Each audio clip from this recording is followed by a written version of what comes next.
Untuk menarik pengunjung datang terutama anak-anak, banyak tempat wisata yang memberikan fasilitas menarik. Salah satunya dengan menyediakan alat transportasi yang unik bagi keluarga seperti odong-odong.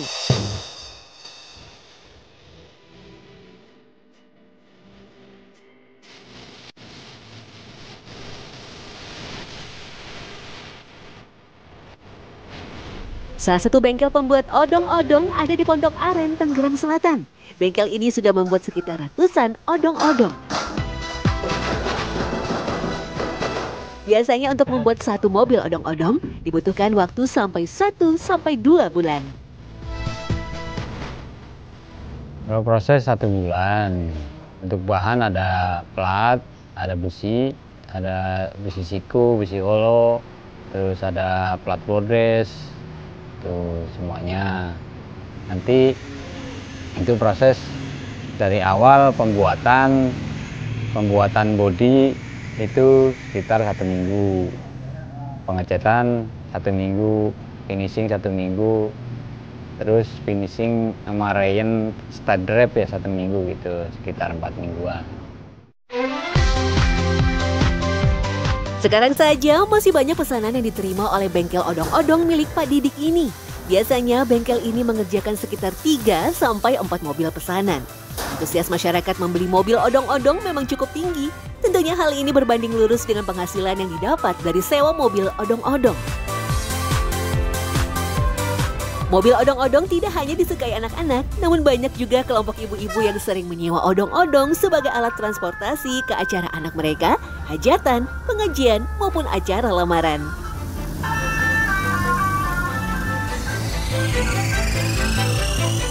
Alasan saya untuk menambah rezeki, terus banyak borongan dari luar, terutama dari TK, PAUD, banyak dari besan, juga main bola juga lumayan kalau mengisi-ngisi odong-odong ini.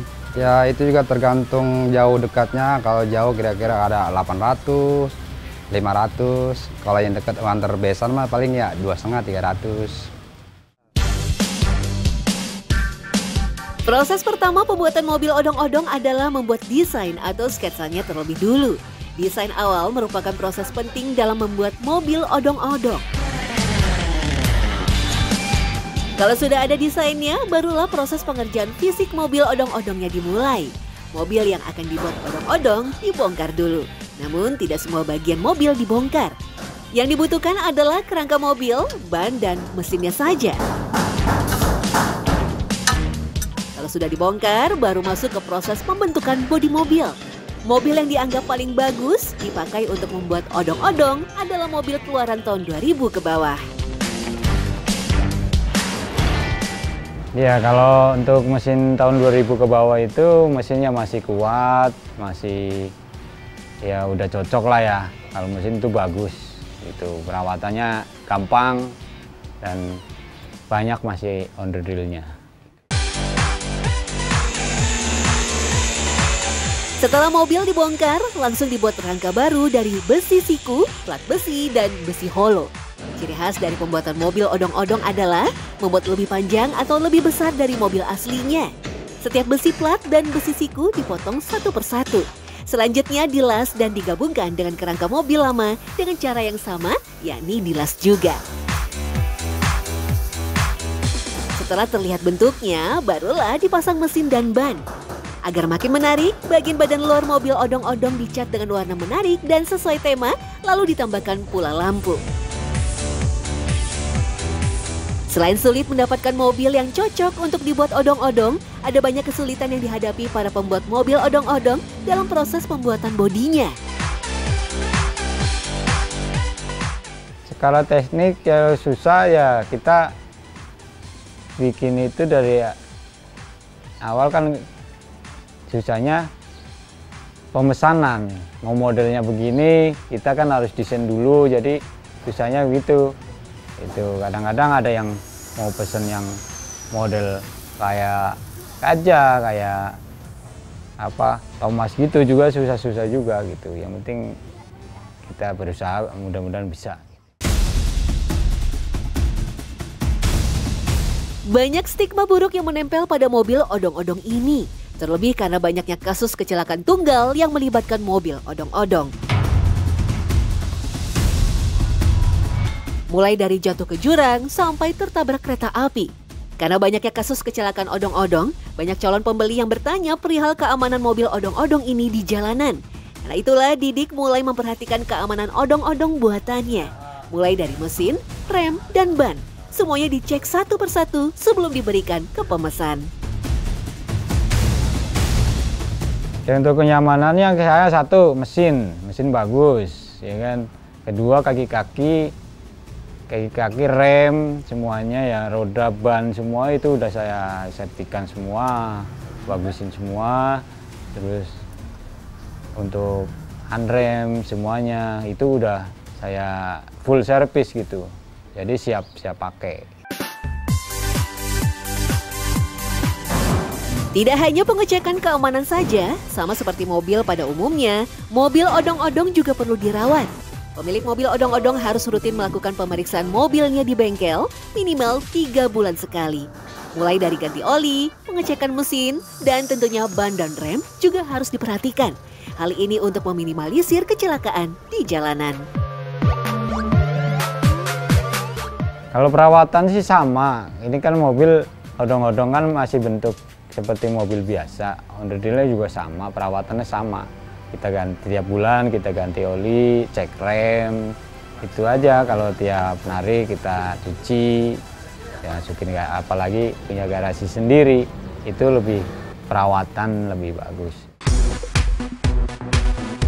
Di awal kemunculannya, mobil odong-odong memiliki bentuk seperti kereta. Makanya odong-odong ini terkadang disebut kereta wisata. Namun sekarang mobil odong-odong sudah mengalami banyak perubahan. Yang pertama dari bentuknya tidak lagi seperti kereta maupun bentuk tokoh kartun, tapi sudah seperti mobil truk tronton. Di bagian sisinya masih terbuka, namun di setiap bagian yang terbuka dipasang terpal agar penumpangnya terlindung dari hujan. Warna yang digunakan odong-odong memang mencolok dengan ciri khas gambar kartun di setiap mobil odong-odong. Yang paling berbeda yaitu mobil odong-odong sekarang sudah dipasang alat telolet basyuri yang biasanya digunakan oleh bus penumpang.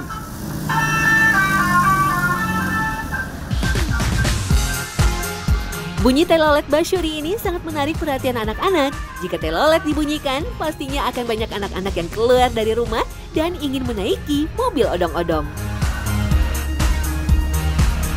Kalau dulu masih sirene aja, kalau sekarang udah bentuk beda. Kalau dulu kan model Thomas, kalau sekarang udah model kepala mobil lah asli gitu. Cuman kita ada telolet, kalau sekarang bedanya sekarang udah ada telolet basyuri itu untuk menarik semen yang mau minat bikin.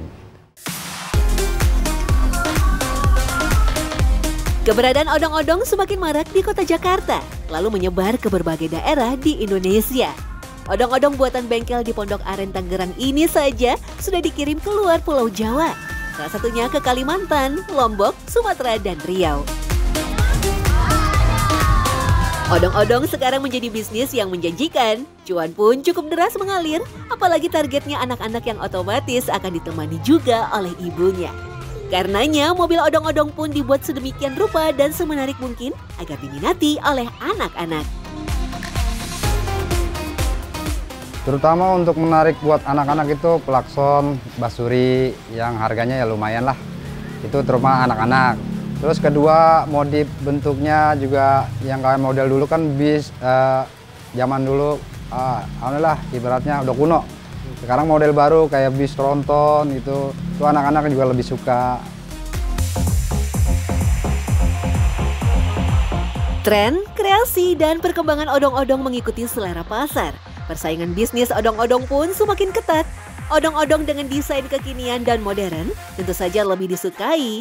Bisnis pembuatan odong-odong pun mulai banyak dilirik. Odong-odong juga mulai bertransformasi layaknya mainan mahal di tempat hiburan, mal, ataupun pasar malam. Bentuknya pun sudah beragam, tergantung selera dari pemesan. Bahkan di daerah Purwakarta, Jawa Barat, ada mobil odong-odong yang dibentuk mirip seperti kereta cepat Wus. Meskipun begitu, para penumpang tetap harus memperhatikan keamanan dan harus tetap waspada ketika menaiki mobil odong-odong. Karena sebenarnya mobil odong-odong tidak memiliki izin untuk beroperasi di jalan raya. Kendaraan ini tidak memiliki surat kelengkapan seperti TNKB, STNK, SIM, trayek, dan tanda lulus uji tipe. Odong-odong juga tidak memenuhi standar kelayakan jalan dan bukan peruntukan untuk kendaraan umum.